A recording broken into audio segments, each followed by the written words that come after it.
জানাচ্ছি সাদর আমন্ত্রণ। বিহান শিশু কল্যাণ সমিতির পক্ষ থেকে আমরা একটা নতুন উদ্যোগ নিতে চলেছি, যা আরামবাগের প্রতিটা শিশু সহ সারা পশ্চিমবঙ্গের প্রতিটা শিশু এবং তার পরিবার ও সাধারণ মানুষের প্রচুর কাজে আসবে। আইনি সম্পর্কে আমরা একটা প্রজেক্ট শুরু করতে চলেছি। সেই উদ্দেশ্যে আমাদের বিহান শিশু কল্যাণ সমিতির যিনি সভাপতি মহাশয় আছেন, অনুপ কুমার দে মহাশয়, উনি কিছু বলবেন। তো প্রত্যেককে অনুরোধ করব, যারা বইমেলার স্টলে আছেন, একটু 2 মিনিটের জন্য আমাদের এখানে মঞ্চের সামনে চলে আসুন। আপনার বাড়ির শিশুটা বা আপনার পাশের যে শিশুটা আছে, সেই শিশুটা বিপদে পড়লে আপনি আইনের যদি কোনো সহযোগিতার দরকার হয়, আপনি নিজের স্মার্টফোনে সেটা পেয়ে যাবেন। তাই প্রত্যেককে অনুরোধ করছি, কিভাবে পাবেন সব কিছু আমরা এখানে জানিয়ে দেব। একবার মঞ্চের সামনে চলে আসুন। এখন অনুপ কুমার দে মহাশয় আপনাদেরকে কিছু বলবেন। নমস্কার, আমি বিহানের একজন সদস্য এবং কর্মী। এই বিহান শিশু কল্যাণ সমিতি গত কয়েক মাস পূর্বে আমরা তৈরি করেছিলাম। এটা সম্পূর্ণ অরাজনৈতিক প্ল্যাটফর্ম। এখানে কোনো রাজনীতির গন্ধ আমাদের মধ্যে নেই এবং কোনো অর্থনৈতিক ব্যাপারও নেই যে এখানে প্রতারিত হবেন বা কোনো কিছু অসুবিধা হবে, সেই জিনিস আমাদের এই বিহান শিশু কল্যাণ সমিতির কাছে পাবেন না। আমরা আজকে এই যে বিহান শিশু কল্যাণ সমিতিতে আমরা এসেছি এবং এই প্ল্যাটফর্মটা আমরা পেয়েছি, তার জন্য এই গ্রন্থমেলার উদ্যোক্তাগণের আমরা কৃতজ্ঞতা জানাই।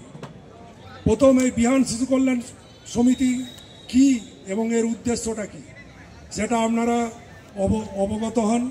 একটু সংক্ষেপে বলি, বিহান শিশু কল্যাণ সমিতি সম্পূর্ণ একটা অরাজনৈতিক সংস্থা, স্বেচ্ছাসেবী সংস্থা এবং এতে বাচ্চাদের 1 থেকে 18 বছর যারা দরিদ্র, অবহেলিত, নিপীড়িত, যারা সমাজে অচ্যুত অবস্থায় রয়েছে, বা সেই সমস্ত শিশুদের শিক্ষা, স্বাস্থ্য এবং আইন, এই 3টে বিষয় নিয়ে আমরা কাজ করার চেষ্টা করছি।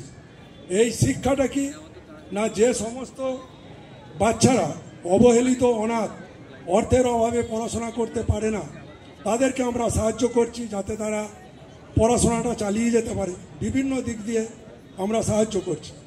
স্বাস্থ্য কি, তারা হয়তো তাদের শারীরিক যে অবস্থা, সেই অবস্থায় হয়তো তারা দিনের দিন ক্ষীণ হয়ে যাচ্ছে, নানা রকম অসুখের মধ্যে তারা পড়ছে। তা আমরা চেষ্টা করছি সেই সমস্ত অসুস্থ শিশুদের যাতে একটু সাহায্য করা যায় এবং আমাদের এই স্বেচ্ছাসেবী সংস্থার সাথে আরামবাগের বহু ডাক্তারবাবু যুক্ত আছেন, তারা আমাদের সাহায্য করেন। আর আইনটা কি, আইন নিয়েও আমরা দেখছি যে বিভিন্ন যে ছোট ছোট ছেলেমেয়েরা তাদের যে অধিকার, শিশু অধিকার, শ্রম অধিকার এবং তাদের যে শিক্ষার অধিকার, সেইগুলো নিয়ে আমরা সচেষ্ট হয়েছি। তারা যেখানে যেভাবে যেমন অবস্থায় থাকুক না কেন, যদি আমরা খবর পাই এবং আমাদের অফিস 24x7 সব সময় খোলা থাকে, আমাদের ফোন নাম্বার আছে, সেই ফোনেতেও আপনারা যোগাযোগ করতে পারেন। যে কোনো সময়ে, যে কোনো পরিস্থিতির মাধ্যমে যদি আমরা সেই সংবাদটা পাই, আপনারা একটু সাহায্য করবেন সেই সংবাদটা আমাদের গোচরে আনার জন্য। তাহলে আমরা দেন অ্যান্ড দেয়ার আমরা সেইটার কিভাবে সলভ করা যায় সেই চেষ্টা আমরা করে থাকি। শিক্ষা বলুন, স্বাস্থ্য বলুন, আইনি পরিষেবা বলুন, সমস্ত দিক দিয়েই আমরা এই সাহায্যটা 1 থেকে 18 বছর দরিদ্র, অবহেলিত, নিপীড়িত এই সমস্ত শিশুদেরকে আমরা সাহায্য করি। এই সংস্থার মধ্যে আমাদের বিভিন্ন ধরনের মানুষ এসছেন।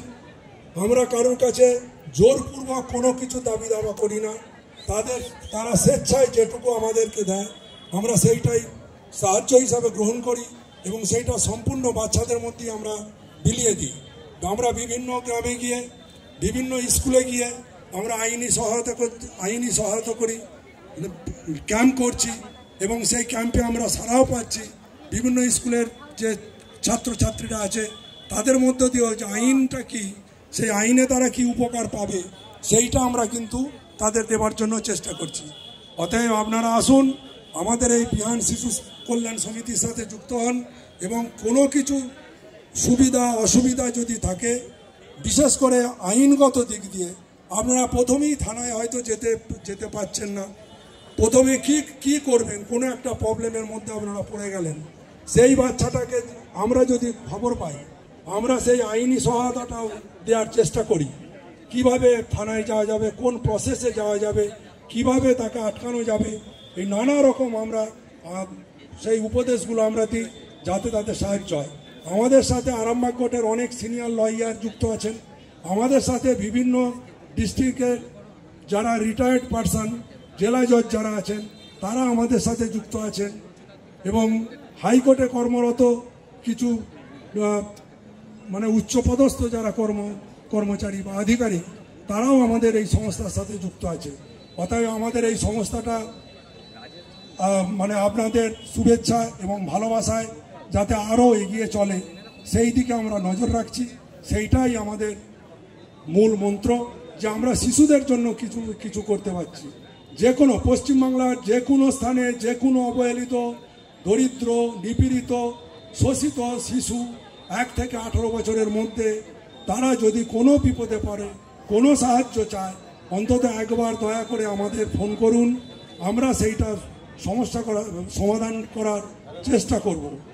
আর একটা কথা বলি, এই মঞ্চে আমাদের যে বিহান শিশু কল্যাণ সমিতির একটা নতুন প্রোগ্রাম, যেটা ল নলেজ উইথ বিহান, এই ল যে বিহান শিশু কল্যাণ সমিতির একটা নতুন প্রোগ্রাম, যেটা ল নলেজ উইথ বিহান, এই ল নলেজ উইথ বিহান আজকে এই গুরুগম্ভীর পরিবেশের মধ্যে আমরা আজকে প্রথম একটা ট্রেলার উদ্বোধন করছি, যেটা আমাদের মানে অনেক দিনের আশা, যে এইরকম একটা মঞ্চেতে আমরা ট্রেলারটা উদ্বোধন করব।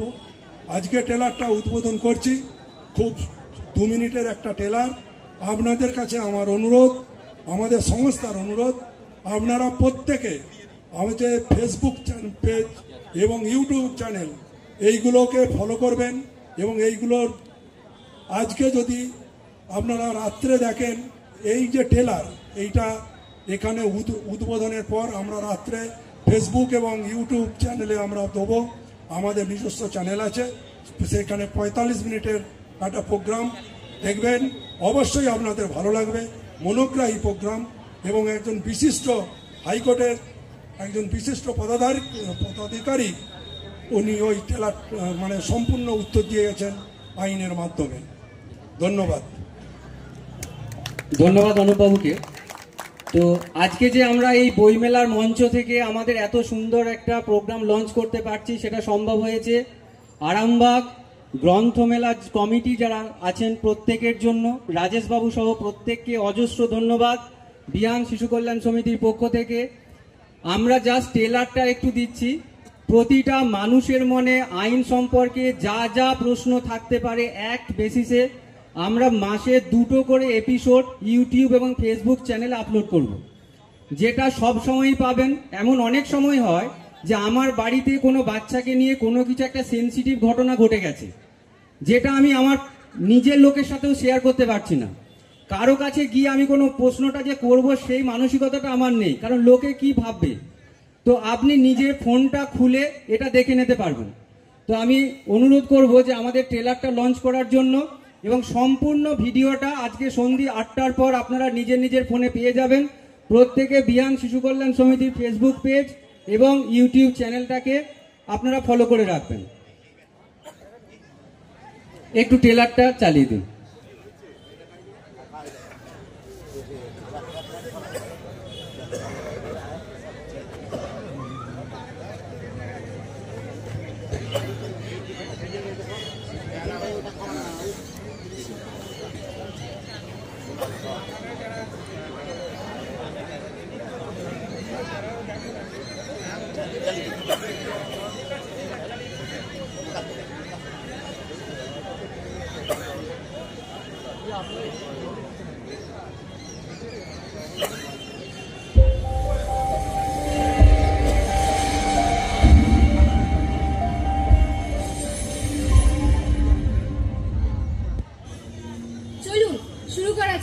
ল নলেজ উইথ বিহানের প্রথম এপিসোড। আমরা নাবালিকাদের বিয়েতে অতিথি হয়ে গেলাম, সেখানে গেলাম, তাহলে এই যে বিয়েতে যখন উপস্থিত থাকলাম, সেখানে যারা উপস্থিত হলো তাদেরও কি কোনো শাস্তিযোগ্য অপরাধ হতে? চাইল্ড ম্যারেজের ক্ষেত্রে চাইল্ড অবস্থায় যদি তার কোনো বাচ্চা হয়, সেই বাচ্চা কি ভারতীয় সংবিধানে স্বীকৃতি পাবে? ভারতীয় প্রচলিত আইন অনুযায়ী শিশু বলতে কাদের মানে বোঝানো হয়? আচ্ছা, মুসলিম ম্যারেজের ক্ষেত্রে বিভিন্ন আইন আছে, তাতেই কি এই বয়সটা ছাড় দেওয়া আছে? চাইল্ড ম্যারেজ প্রভিশন অ্যাক্ট 2006 আনা হলো। কেন প্রয়োজন পড়লো এটা নতুন করে আইনটা আনা? কি সমাজের ক্ষেত্রে পরিবর্তনটা দেখা দিল যে এই আইনটা প্রয়োজন আছে? কোনো ভারতীয় তারা চাকরির ক্ষেত্রে বিভিন্ন সূত্রে তারা বিদেশে আছেন, তাদের ক্ষেত্রে কি আইনটা প্রযোজ্য হয়? আইনে বলা আছে যে চাইল্ড ম্যারেজ প্রভিশন অফিসার আছে। এই অফিসার কোথায় থাকে, কার আন্ডারে থাকে এবং তার সাথে কিভাবে দেখা করা যায়? চাইল্ড ম্যারেজকে কেন আমরা ভয়েডেবল বা বাতিলযোগ্য বিবাহ বলবো? কেন বলবো যে আচ্ছা, এই যে শিশুদের বিবাহ বাতিল করার জন্য এর কি কোনো বয়সের সীমা আছে? হয়ে গিয়ে ডাক্তার সেই বিলো এজ অর্থাৎ সে নিজের হওয়ার আগেই তার যদি বাচ্চা হয়, সেক্ষেত্রে কি ডাক্তারবাবু সেই কিংবা নার্সিংহোম কর্তৃপক্ষ তারা কি সুমোটোভাবে থানায় কি কোনো জায়গায় অভিযোগ জানাতে পারবে? চাইল্ড ম্যারেজের ক্ষেত্রে হাজব্যান্ডের কি শাস্তি হতে পারে? চাইল্ড ম্যারেজের ক্ষেত্রে যারা প্ররোচনা দেয়, অর্থাৎ যারা দেখে শুনে বিয়ে দেয়, তারা প্ররোচনা, তাদের কি আইনগতভাবে কোনো তাদের হচ্ছে পানিশমেন্ট হওয়ার জায়গা আছে? শিশুটার বিবাহ হলো, এই বিবাহ শিশুটা অবস্থা থাকাকালীন যে মামলা মকদ্দমা করলো, তার মাঝে কি সে তার স্বামীর কাছ থেকে মেনটেনেন্স পেতে পারে? কিন্তু আবার পরবর্তী আইনে যখন 370 ধাপ অবলুপ্তি করে, তারপরে এই আইনটা এই প্রযোজ্য হয়ে আইনটা গেল, সেখানে ক্ষেত্রে প্রযোজ্য হয়ে গেল, ক্ষেত্রে সমানভাবে প্রযোজ্য হয়ে গেল। আগে ছিল অপশনাল, রেস্ট্রিক্ট, না করলে না করলে, কিন্তু এখন প্রহিবিশন, টোটাল প্রহিবিশন বা নিষিদ্ধ হয়ে। ধন্যবাদ সকলকে। যে প্রশ্নগুলো দেখলেন, এই প্রশ্নগুলো ছাড়া আরও এরকম বহু প্রশ্ন আছে, তার উত্তর আমরা দিলাম না এখানে। এবং যিনি জজ সাহেব আছেন, উনি দুটো জেলার ডিস্ট্রিক্ট জজ সাহেব ছিলেন, হাইকোর্টের রেজিস্ট্রার জেনারেল ছিলেন, এখন অ্যাডামাস ইউনিভার্সিটি ল কলেজের প্রফেসর। মানে আমরা যে ল নলেজে যাদেরকে গেস্ট হিসাবে আনছি, প্রত্যেকেই ভীষণ ভীষণ রকমভাবে নলেজেবল, যাদের কাছে সাধারণ মানুষ পৌঁছাতে পারবে না। তো যে প্রশ্নগুলোর উত্তর দিলাম, আরও বহু প্রশ্ন আছে, সব কিছুর উত্তর আপনারা পেয়ে যাবেন সম্পূর্ণ ভিডিওটাতে। চোখ রাখুন এবং বিয়ান শিশু কল্যাণ সমিতির ফেসবুক পেজটাতে আপনারা যাবেন, সেখানে সাবস্ক্রাইব করুন এবং ইউটিউব চ্যানেলটাও সাবস্ক্রাইব করুন। আজকে 8টার পর সম্পূর্ণ ভিডিওটা আপনারা পেয়ে যাবেন। আবারও একবার ধন্যবাদ জানাই আরামবাগ গ্রন্থমেলার কমিটির সমস্ত মেম্বারদের, রাজেশবাবু সহ প্রত্যেককে, এবং যারা যারা আজকে এখানে জমায়েত হয়েছেন সকলকে ধন্যবাদ জানিয়ে আমাদের বিয়ান শিশু কল্যাণ সমিতির এই যে ক্ষুদ্র অনুষ্ঠানটা আমরা এখানেই শেষ করলাম।